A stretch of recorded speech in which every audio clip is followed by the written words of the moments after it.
Hello, value of nature में आपका स्वागत है। आज हम वैल्यू ऑफ नेचर में आपको बताएंगे कि मोरवी कैसे घटोत्कच के प्रश्न में उलझ गई थी और हार गई थी। तो चलिए शुरू करते हैं। मोरवी दैत्यराज मूरा की पुत्री थी। मोरवी ने प्रण किया था कि वह उसी को अपना पति रूप में स्वीकार करेगी जो बल और बुद्धि दोनों में उसे परास्त कर सके। अब श्री कृष्ण जी ने भीमपुत्र घटोत्कच को बुद्धि का वरदान देकर मोरवी को परास्त करने के लिए भेजा। मोरवी ने घटोत्कच से कहा, पहले बुद्धि परीक्षा होगी और तुम मुझसे प्रश्न पूछो। अगर मैं उत्तर नहीं दे पाऊंगी तो मैं अपनी हार स्वीकार कर लूंगी। उसके बाद घटोत्कच ने कहा कि प्रश्न पूछने से पहले मैं तुम्हें एक कहानी सुनाता हूँ और उसी कहानी में मेरे प्रश्न का उत्तर होगा। तो जरा ध्यान से सुनिएगा कहानी।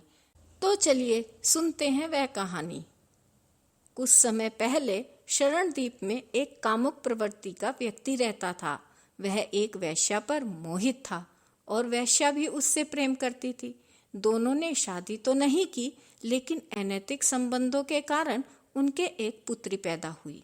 अब वह तो वेश्या थी, उसका संबंध किसी और व्यक्ति से हो गया और वेश्या उस व्यक्ति के साथ भाग गई। उस कामुक व्यक्ति ने उस वेश्या की पुत्री को पाल पोस कर बड़ा किया और बड़ी होकर वह युवती अपनी माँ से भी सुंदर हुई। इतनी सुंदर युवती को अपने घर में पाकर वह व्यक्ति उस पर भी मोहित हो गया। अब उस कामुक व्यक्ति ने उस कन्या से कहा कि वह उसकी पुत्री नहीं है, वह तो पड़ोसी की कन्या है जिसकी मृत्यु हो चुकी है। उसने तो सिर्फ उसे पाल पोस कर बड़ा किया है। इस पर वह कन्या उसके बहकावे में आ गई और उनके अनैतिक संबंधों के कारण इस युवती ने एक कन्या को जन्म दिया।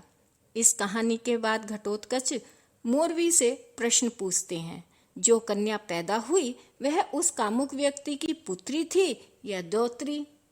मोरवी ने उत्तर दिया, पुत्री। घटोत्कच ने कहा, और उस कन्या की माँ उस व्यक्ति की क्या थी? मोरवी ने उत्तर दिया, पुत्री। घटोत्कच ने कहा, दोनों पुत्री? मोरवी ने कहा, एक पुत्री एक द्यौत्री। घटोत्कच ने फिर कहा, पर एक कन्या एक ही समय में पुत्री और द्यौत्री यह कैसे संभव है? इसके बाद घटोत्कच ने कहा, इसका आंसर मैं बताता हूँ। इसका उत्तर है कि शास्त्रों के प्रमाण से उस कामुक व्यक्ति ने उन दोनों स्त्रियों में से किसी से भी विवाह नहीं किया था, इसलिए उससे उत्पन्न होने वाली संतान से उसका कोई संबंध नहीं बना। तो पुत्री और द्यौत्री का तो प्रश्न ही नहीं होता है। तो इस प्रकार मोरवी घटोत्कच के प्रश्न का उत्तर न देकर उसमें उलझ गई और हार गई।